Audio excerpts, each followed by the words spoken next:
음, 우리가 그 화장실 같은 데 가면은 그렇게 좀 그렇게 위협적이지도 않고 또 그렇게 크지도 않지만 우리를 불편하게 하고 또 우리에게 좀 지저분하게 느끼게 만드는 그런 곤충이 있습니다. 보시게 되면 아마도 이게 뭔 종류일까라고 생각되는 부분들이 있을 거예요. 파리 같기도 하고 또 뭐 같기도 합니까? 또 나방 같기도 한 조그마한 벌레들입니다. 이거는 어떤 종류일까요? 명칭이 나방파리라는 제목이라고 합니다. 이 나방파리는 사실 그 외형적으로는 깨끗하게 보여도 뭔가 문제가 있는 화장실 속에서 발생하는 것입니다. 또 이거는 그 수준이 지금 이제 4대강 때문에 말이 많지만 4대강에서 등장하는 요새 제일 이슈가 되는 것 중에 하나가 뭡니까? 실지렁이 같은 거지 않습니까? 그 지렁이가 서식하는 그 등급의 물이나 지저분한 곳에 서식하는 것이라고 얘기를 합니다. 아주 좀 그것 말 자체도 지저분하고 느낌이 있죠. 예를 들면 이런 겁니다. 그 하수구 같은 경우에 이게 수채구멍 같은 데에 있어서 약간의 곰팡이가 슬었어요. 그러면 거기에서 발생되어진다고 합니다. 이런 나방파리 같은 경우는 이러면 뭐 에어졸 같은 거로 해서 죽이면 되지만 이런 것들은 어떻습니까? 유한 락스 같은 것들을 락스 같은 거에다가 이제 해서 뿌리고 곰팡이를 닦아내야만 이것을 없앨 수 있다고 합니다. 간단히 얘기하면 바로 이거죠. 깨끗해야 이런 것들이 없어지고 깨끗하지 않게 되면 발생되어진다는 것이죠. 저도 그런 경험들을 합니다. 화장실이나 그런 쪽에 그런 것들에 대해서 아주 집중적으로 막 뿌려놓게 되면 한 일주일 정도는 깨끗합니다. 그러다가 그것이 조금만 관리가 안 되면 생겨나는 것이 바로 이런 것들이라는 거죠. 우리들의 삶에 있어서도 이런 나방파리 같은 존재들이 좀 등장을 합니다. 예컨대 우리 삶이 깨끗하면 별로 문제가 생기지 않습니다. 그러나 우리 삶에 있어서 문제가 생기고 삐끄덕거리거나 위기가 닥치거나 그럴 때 어떤 일이 벌어집니까? 뭔가 이상한 것들이 내 주변 속에서 등장을 하게 되고 사람도 등장을 합니다. 저는 간혹 그런 얘기들을 하지만 제가 영적으로 상태가 안 좋을 때는 주변에 이단들을 많이 만났던 경험들이 예전에 있었습니다. 요새는 그런 일은 없지만 그러다 보니까 어떤 때는 예를 들면 여호와의 증이라든가 또는 JMS라든가 그런 경우들을 그 대학교 때 만난 적이 있습니다. 물론 그것에 빠진 적은 없었지만 그들을 통해서 저는 오히려 제 자신에 대한 경고의 메시지를 듣게 되고 제 자신을 점검하는 기회가 돼서 저한테 개인적으로 좋았던 면이 있었습니다. 국가적으로도 그런 것 같습니다. 국가가 위기에 닥칠 때는 또는 지도자급에 해당되는 사람이 등장하지 않을 때는 어떡합니까? 지도자 같지 않은 사람들이 지도자로 등장을 합니다. 이제 내년에는 우리가 보통 얘기를 하죠. 대통령을 새로 뽑는다고 얘기합니다. 그럴 때 우리들은 뭐라고 얘기를 하나요? 대통령 후보군에 대해서 아주 특출나고 뛰어난 사람들 같은 경우는 아주 그냥 유력 대선 주자라고 얘기를 하지만 약간은 그 레벨은 아니지만 이건 인격에 관한 문제가 아니라 좀 어느 정도 주목할 만한 사람이고 언제든지 대선 후보로 나설 수 있는 사람들을 뭐라고 얘기를 하나요? 대선 후보를 이런 사람들을 잠용이라고 그러죠. 잠재된 용이라고 얘기를 하죠. 그래서 잠용에 해당되는 사람들이 많이 있다는 얘기를 합니다. 근데 저는 이걸 좀 잘못 들을 때가 종종 있습니다. 이상하게 그분들을 무시하거나 또는 그분을 하대하는 게 아니라는 거 분명히 얘기를 합니다. 잠용이 아니라 잡용처럼 들릴 때가 있습니다. 잠용이라는 건 뭡니까? 그냥 주목할 만한 사람은 아닌데 주변에서 막 떠들고 그런 케이스죠. 사실은 이런 사람들은 잡용이라고 불리기보다는 어떤 케이스일까요? 용이 아닌 예컨대 이묵이라든가 좀 더 내려가면 그걸 그냥 보아뱀 같은 것들 용하고는 구별되어지는 내려도 한참 아래인 케이스들이 존재할 수 있다는 것입니다. 우리도 그럴 때 있지 않습니까? 용은 아닌데 엄한 것들 통해 때문에 놀라는 경우도 있습니다. 놀랄 일이 아님에도 불구하고 놀랄 때 있습니다. 또 우리가 마음이 흔들리고 어려울 때 어떻습니까? 평상시에는 그들에게 대해서 주목하지 않을 것에 대해서 주목하는 경우들이 있습니다. 예컨대 우리나라가 경제 사정이 워낙 안 좋아지니까 뭡니까? 정상적으로는 일반적으로 은행이라든지 그런 경우를 통해서 대출을 받아야 되는데 어떤 게 많이 나옵니까? 요새 뉴스에 그냥 무슨 사채까지는 아니더라도 그 은행 이 은행권, 제3은행권 거기서의 광고들이 많이 등장을 합니다. 그럼 뭘 얘기를 합니까? 사람들이 평상시엔 주목하지 않지만 위기가 닥치니까 그들의 마음이 흔들리는 것을 노려서 등장하는 것들이 많이 이 세상 속에서는 존재한다는 것입니다. 오늘 본문 속에 위기 주변에 있는 사람들이라는 본문, 그 구절로서 저희들이 시작을 하는데, 오늘 본문 속에서는 이런 것일 수 있습니다. 다윗에 대해서 어떤 조언이라든가 그런 것은 안 하지만 이 사람은 이제 압살롬의 반란을 제압하고 난 다음에 갑자기 한 사람이 등장하고 있는 모습이 등장을 합니다. 근데 이 사람은 지도자급에 해당되는 사람이 결코 아닙니다. 그럼에도 불구하고 어떤 일을 행합니까? 사람들을 휘어잡고 이 일에 대해서 통치하는 모습이 보여집니다. 그러면 이 사람이 어떻게 이러한 권력을 잡게 되고 또 사람들을 주도하게 되어졌고 또 이것을 어떻게 극복하게 되었는지를 오늘 본문을 통해서 돌아보았으면 합니다. 오늘 본문은 사실 크게 보면 두 사람이 등장을 합니다. 읽어봤을 때 어떤 사람이 첫 번째 등장을 합니까? 세바라는 사람이 등장을 합니다. 또 두 번째 사람은 어떤 사람입니까? 어떤 분은 요압이라고 얘기할지 모르지만 저는 그냥 지혜로운 여인에 대해서 이야기를 하고 싶습니다. 세바가 사람들을 선동하고 그랬다라면 이제 그 위기 속에서 그들이 그 세바를 쫓았던 사람들이 죽을 위험과 위기에 닥칠 수 있는 상황 속에서 그들을 건져낸 한 여인이 등장한다는 것입니다. 이 여인에 대해서 성경은 뭐라고 얘기하나요? 지혜로운 여인이라고 얘기했습니다. 이 여인은 이름조차도 기록이 되어 있지 않지만 이것을 변화시켜주는 중재의 역할을 합니다. 시대도 그런 것 같습니다. 그 사람의 이름이 대도 되고 안도 되고의 문제가 아닙니다. 정말 중요한 것은 어떤 것입니까? 그 시세 속에서, 그 어지러운 세상 속에서 세상을 어지럽히고 사람들을 흔들어 버리는 사람들이 있는 반면에 또 어떤 사람들은 비록 이름은 잘 안 알려졌지만 그것을 중재시키고 무마시키고 사람들을 오히려 옳은 대로 이끄는 사람이 있다라는 것입니다. 이것은 내가 위기에 닥칠 때 주변 사람들 속에서 내게 지혜를 주는 사람과 오히려 나를 혼란에 빠뜨리는 사람을 구분해낼 수 있어야 된다라는 지혜를, 교훈을 우리들에게 오늘 줄 것이고, 또 반대로 우리가 그런 위기 속에서 그런 세바 같은 사람이 되어질 것인가, 아니면 지혜로운 여인같이 되어질 것인지를 생각해 봐야 된다는 것입니다. 자, 그렇다면 앞서 제가 나방파리가 등장할 때 어떠한다고 그랬나요? 주변 환경이 지저분하면 그것이 등장한다고 되어 있는데 왜 세바라는 사람이 등장하게 되었는지를 좀 살펴보았으면 합니다.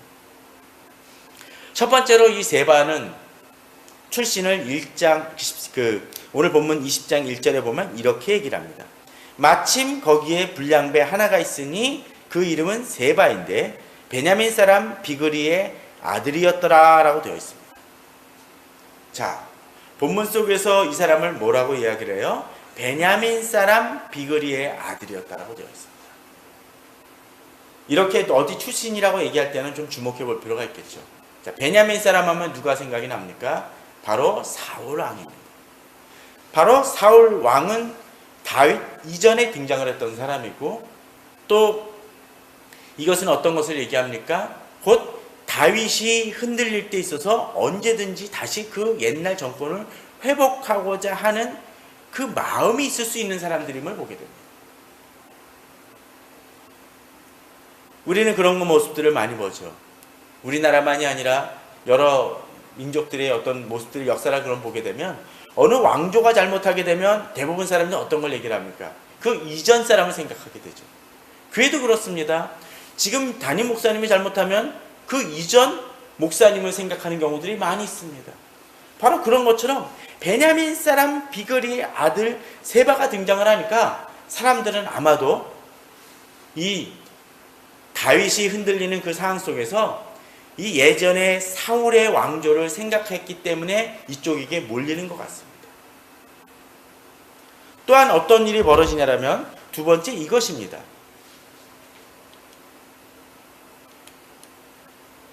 오늘 사무엘 본문은 읽진 않았지만 사무엘하 19장에 보게 되면은 이제 압살롬의 그 반란을 무력화시키고서는 이제 다윗이 어디로 돌아가냐면 예루살렘으로 돌아가야겠죠. 돌아가려고 하는데 왕이 일어나 성문에 앉으며 어떤 사람이 모든 백성에게 말하되 왕이 문에 앉아 계신다니 모든 왕으로 나온 이스라엘은 다니 각기 장막으로 도망하였더라 되어 있습니다. 자, 여기 이스라엘이라고 되어 있습니다. 유다를 제외한 상당수의 이스라엘 그 지파들을 얘기합니다. 그 사람들이 어떻게 했다고요? 각기 장막으로 도망하였다라고 되어 있습니다. 아니, 반란이 진압되어졌는데 이 사람들이 왜 돌아갈까요? 이 사람들이 누굴 쫓았어요? 바로 압살롬을 쫓았기 때문이었습니다. 그러니까 도망가는 거예요. 왜냐면 이제 왕이 자기들을 또 해할지 모른다, 또 여기에 대해서 심판할지 모른다는 생각을 가졌기 때문이었을 것입니다. 그런데 이스라엘 모든 지파 백성들이 변론하여 이르되 왕이 우리를 원수의 손에서 구원하여 냈었고 또 우리를 블레셋 사람들의 손에서 구원하셨으나 이제 압살롬을 피하여 그 땅에서 나가셨고 우리가 기름을 부어 우리 다스리는 압살롬은 싸움에서 죽었거늘. 자, 이건 뭡니까? 은혜가 있었는데 그거 기억을 하는 거예요. 그런데 이들은 어땠습니까?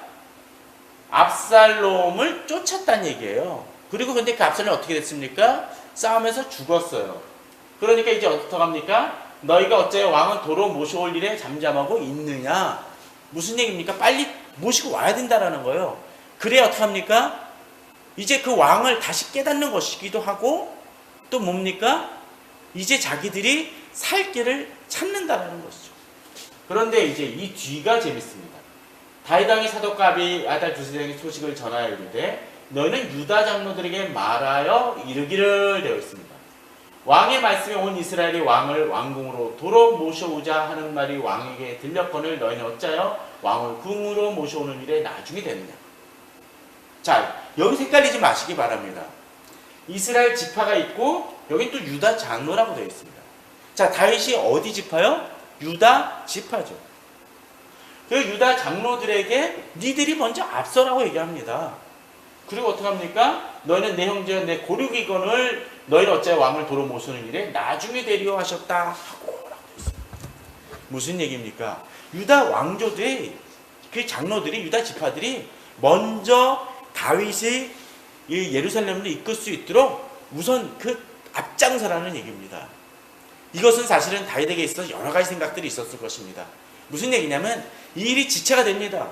더더구나 이스라엘 온 지파들은 어디로 갔어요? 다 흩어졌어요. 그런 상황 속에서 어떤 일이 벌어집니까? 구심 세력이 없어요. 물론 이스라엘 지파 사람들이 움직이긴 하지만 그것이 언제 될지 또 어쩌면 이들이 정말로 사심없이 잘 행할지 아마도 다윗에게 있어서는 판단이 좀 제대로 서지 않았던 부분도 있었던 것 같습니다. 그러니까 그럴 때 어떤 일이 벌어집니까? 친한 사람들 또는 자기가 믿고 맡길 수 있는 친인척들이라든가 아는 사람들한테 그것이 쏠릴 수 있습니다. 아마도 다윗도 그랬던 것 같아요. 빨리 이것을 다진 다음에 다윗 왕조 이 부분을 이 이스라엘을 제대로 다스려야 된다는 생각을 했던 것 같습니다. 그랬더니 어떤 일이 벌어집니까? 그래서 실제로 이들이 주도했었고 어떤 면에서 그럴 때 이스라엘 지파 사람들은 어땠을까요? 자기들이 소외되어졌고 버림받았거나 무시당했다는 생각을 가졌던 것 같습니다. 자, 그런 상황 속에서 이 세바가 등장을 했다라는 거예요. 앞서 얘기 들었던 것처럼 이 세바는 어디의 소속이요? 베냐민 사람 소속이었기 때문에 이스라엘 지파 사람들이 훨씬 쫓기에 그 사람을 쫓기에 더 타당했다는 것이죠. 환경이라는 것이 있습니다. 우리는 그 환경을 무시해서는 안 됩니다. 앞서 나방파리를 제거하기 위해서는 주변 환경을 깨끗이 해야 되는 것처럼 어떤 때 우리가 위기나 어려운 일이 있었을 때 그런 문제가 발생될 소지가 있다면 그것을 제거하고자 하는 노력들이 많이 필요합니다. 그런데 그 면에 있어서 아마도 다윗은 좀 소홀했던 것 같습니다. 그런데 오늘 보면은 또 한 가지 중요한 것을 가르쳐줍니다. 20장 1절에서 뭐라고 이야기를 하나요? 이 사람이 등장하는 것을 얘기하면서 뭐라고 얘기를 하나요? 마침이라고 되어 있습니다. 마침 또 어디요? 거기에. 그런 상황 속에서 거기에 불량배 한 명이 있습니다. 세바라는 사람이 있습니다. 유혹은 그런 것 같습니다. 내가 어떤 때 어떤 문제에 대해서 고민을 하고 있고 내 마음이 흔들릴 때 있어서, 예를 들면 술을 너무 잘 마시는 사람에게서는 술병이 갑자기 보입니다. 평상시에 안 보이는 것이 보입니다. 또 어떤 사람이 돈의 문제에 있어서 흔들릴 때 부정한 돈이 보일 수 있습니다. 그럴 때 마음은 어떻습니까? 흔들립니다.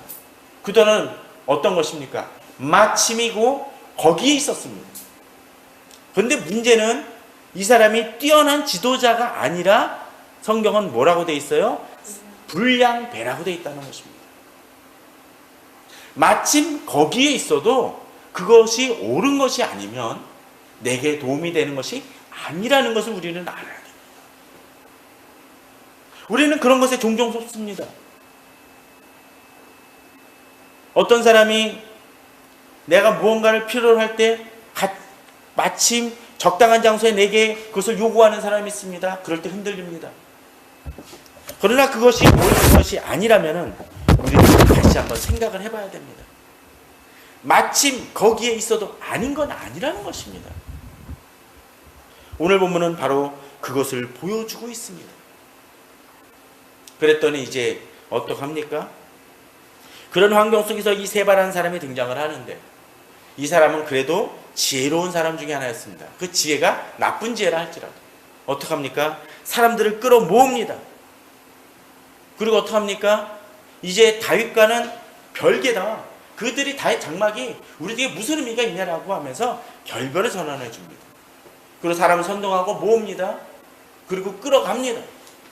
오늘 읽지는 않았지만 3절에서 13절 사이에 보게 되면 다윗 왕이 이 부분에 대해서 아주 다급했음을 보여줍니다. 그래서 어떻게 합니까? 이제 아마샤한테 어떤 얘기를 하냐라면, 이제 사람들을 모아가지고 빨리 모아서 이것을 대적하고 이길 수 있는 군인을 모으라고 얘기합니다. 그것도 어떻게? 3일 만에 빨리 끝내라고 얘기합니다. 그만큼 이것이 위협적인 존재라는 것이죠. 아무리 그 세바라는 사람이 불량배이고 평상시면은 그것이 그 사람이 지도자로 대두될 사람이 아니었다 치더라도, 어떤 때 상황이 안 좋고 위기가 안 좋을 때는 잡초는 강력하게 자라나는 법입니다. 앞서 이야기를 들었던 것처럼 벌레라든가 해충도 환경이 안 좋으면 갑자기 드러납니다. 여러분은 그런 걸 보신 적이 있습니까? 날씨가 조금만 습하고 어떤 잔디 같은 데 보게 되면 평상시던 안 보이던 독버섯들이 갑자기 자라나 버리는 모습들을 보게 됩니다. 2, 3일 만에 자라나는 모습을 보게 됩니다. 왜요? 상황이 안 좋기 때문에 그렇습니다. 이세바도 그러했습니다. 비록 그는 평상시에는 지도자급으로 해당되는 사람이 아니었을지 모르지만 사람들을 선동하고 이끌어내서 안 좋은 나라에, 안 좋은 사회, 교회 공동체가 흔들릴 때 이단들이 더욱더 득세하는 것입니다. 그리고 이들은 어떡합니까? 이 사람은 지혜롭고 또 명철하게 조직력 있게 이것을 이끌어서 사람들을 모으고 적대 세력으로 자리 잡습니다. 어느 정도 위기를 만들어서 다윗을 위협하는 모습들이 벌어집니다. 그런데 문제는 바로 그것입니다. 이렇게 등장하는 인물들이 불량배이고 그 지도자감이 아니라는 데 문제가 있습니다. 그럼 어떤 일이 벌어질까요? 결국 이들은 많은 사람들을 규합하고 의견을 모으고 세력화시켰을지 모르지만 그것이 다윗에 대한 대안은 아니라는 것입니다. 물론 다윗은 많은 잘못을 범하긴 했습니다. 밧세바의 아내를 범했고 또 압살롬과 암논의 문제를 제대로 처리하지 않음으로 인해서 위기를 자초했던 면은 분명히 있습니다. 그러나 그렇다고 해서 다윗이 잘못한 그 부분보다 이 세바라는 사람들이 더 지도자로 등장할 만한 그 대치에 대한 명분은 아니라는 것입니다. 다윗의 자리를 차지할 만한 그 감이 이 세바에게는 아니었다라는 거죠. 다시 얘기하지만 세바는 잠용이 아닌 잡용에 지나지 않습니다. 그러나 우리는 그런 것에 속고 말곤 합니다. 그리고 이런 일들로 인해서 이제 어떤 일이 벌어집니까? 비록 다윗이 위기감을 가지고 위기에 처한 부분도 있었지만 이제 어떤 일이 벌어집니까? 오늘 본문을 보게 되면 어떤 일이 벌어지나요? 요압이 이제 나타납니다. 그리고 어떤 일을 행하나요? 요압이 성을 둘러싸는 모습이 등장을 합니다. 15절에 보면은 요압과 함께한 모든 백성이 성벽을 쳐서 헐고자 하더니라고 되어 있습니다. 사람들은 귀합을 하고 이제 한 성으로 몰려 들어갔지만 세바는 지혜롭지 못했습니다. 어떻게 해요? 성 안에 다 들어감을 통해서 이제 요압이 이것을 밀어붙이기만 하면 깡거리 몰살당할 수 있는 위치입니다. 우리는 깨달을 필요가 있습니다. 마침 거기에 지도자 같은 사람들이 등장할 수 있을지 모르지만, 그리고 나에게 있어서 어떤 대안과 어떤 혹하는 제안을 할지 모르지만 그것이 곧 해결 방법이 아니라 죽음으로 가는 지름길일 수 있다라는 것을 우리는 알아야 됩니다. 지금 이 세바를 쫓았던 모든 사람이 그렇습니다. 많은 사람을 선동하고 이끌어냈지만 그것이 망하는 길로 가는 것이라는 것입니다. 우리는 우리 주변에 그런 사람들의 모습을 종종 보지 않습니까? 선동은 합니다. 사람들을 자극시키고 흥분시키긴 합니다. 그러나 그 결과는 무엇입니까? 망하는 것이었습니다. 국가를 망하게 하고, 어떤 데는 사회를 망하게 하고, 기업을 망하게 하고, 교회를 망가뜨리고 갈등에 빠뜨린 사람들이 종종 있습니다. 우리는 그런 사람들을 주의해야 됩니다. 그런데 오늘 본문 속에서는 또 다른 인물이 등장을 합니다. 어떤 사람입니까? 바로 지혜로운 여인입니다. 성경은 좀 재미나게 표현을 합니다. 16절에 그 성읍에서 지혜로운 여인 한 사람이 외쳐 이르되 라고 되어 있습니다. 그리고 이 여인은 나중에 가면은 뭐라고 되어 있냐라면 22절입니다. 이에 그 여인이 그의 지혜를 가지고 모든 백성에게 나아가매 라고 되어 있습니다. 자, 난국에 이르렀을 때 비록 주목받지 않는 사람이지만 사람들을 치유하고 회복시키고 그 사람들을 지혜로 이끄는 사람들이 있습니다. 바로 이 여인 같습니다. 어떤 때는 선동하며 사람들을 흔들리는 악한 지도자도 있지만 그런 속에서도 사람들의 마음을 움직이며 사람들을 치유하고 회복시키며 옳은 길로 이끄는 사람이 있습니다. 이 지혜로운 여인입니다. 그런데 이 지혜로운 여인이 바로 15절에서 16절에서 등장하고 22절에서도 등장한다는 건 주목할 만한 의미가 있습니다. 이 여인은 지혜를 가지고 있는 것만이 아니라 그 지혜를 활용해서 어떻게 해요? 사람들을 구원하였다라는 것입니다. 지혜만 가진 것은 아무 의미가 없습니다. 그 지혜를 가지고 사람들을 회복시키는 것입니다. 어떤 문제가 해결될 수 있겠네라고 이야기하는 거하고 생각하는 거하고 그것을 가지고 사람들을 이끄는 것은 다른 것입니다. 저도 성격이 이렇게 적극적이지 못해서 좀 사람들의 문제에 대해서 적극적으로 나서지 못할 때가 있습니다. 특별히 잘 모르는 사람의 경우에 있어서 잘 나서지 못했습니다. 근데 엊그저께였습니다. 제가 종각 지하차도를 딱 종각역에서 내려서 지하도를 싹 걷고 있는데 한 중년 아주머니가 한 옷가게 점원한테 묻습니다. 거기서 묻더라고요. 뭐라고 묻냐라면 안국역 가려면 어떻게 가야 됩니까? 라고 이야기를 하는 거예요. 그걸 그냥 들었습니다. 그런데 이 종각역 거기서 지하상가에서 일하시는 분인데 안국역이 어디 있는지를 모르시더라고요. 모른다고 대답을 해요. 근데 평상시 같으면 저는 저한테 묻는 게 아니니까 지나갈 수 있었습니다. 근데 그날만큼은 물었습니다. 대답을 해줬습니다. 뭐라고 했냐면 저쪽으로 한참 가셔서 좌회전해서 쭉 올라가시면 됩니다. 근데 좀 멀을 거예요 라고 얘기했습니다. 그러니까 그 분이 너무 다급했는지 막 뛰어가면서 가시더라고요. 뭐 이건 별것도 아닌 일이지만 제가 만일 이야기하지 않았다면 어떻게 했을까요? 이분 어쩌면 더 한참 헤맸을지 모릅니다. 제가 이 얘기를 드리는 것은 이런 이유입니다. 제가 안국역으로 가는 지혜는 있습니다. 그러나 그것을 필요로 한 사람한테 그냥 저렇게 가면 되는데 저 사람 몰라서 안 됐구나 하면 뭡니까? 이것은 그 사람에게 아무런 도움이 되지 않습니다. 진정한 지혜를 가진 사람은 무엇입니까? 그 지혜로 사람들을 이끌어내는 것입니다. 이 시대에 진정한 지혜를 가진 사람은 누구들입니까? 바로 우리들입니다. 오늘 큐티 본문인 시편 71편에도 그렇게 얘기를 합니다.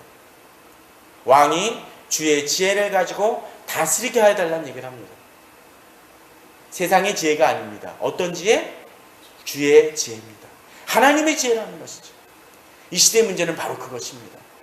하나님의 지혜를 가지고 이 시대를 이끌어가도록 지도자들을 돕지 못하는 것이 문제입니다. 문제는 더더욱 그것입니다. 교회 지도자들이란 많은 분들도 하나님의 지혜로 사람들을 이끌기보다는 자기의 지혜로 이끄니까 문제가 되어지는 것입니다. 또 그 지혜가 있음에도 불구하고 그것을 제대로 전하지 않기 때문에 그렇습니다. 어떤 면에서 전도와 선교는 바로 그런 것입니다. 망하는 길로 가는 이들에게 주의 지혜를 전하는 것입니다. 지금 이 예배를 드리고 있는 모든 성도님들, 또 인터넷 예배를 드리는 분들도 마찬가지입니다. 주의 지혜를 가진 분들입니다. 그 지혜를 가지고 옳게 사용하시기 바랍니다.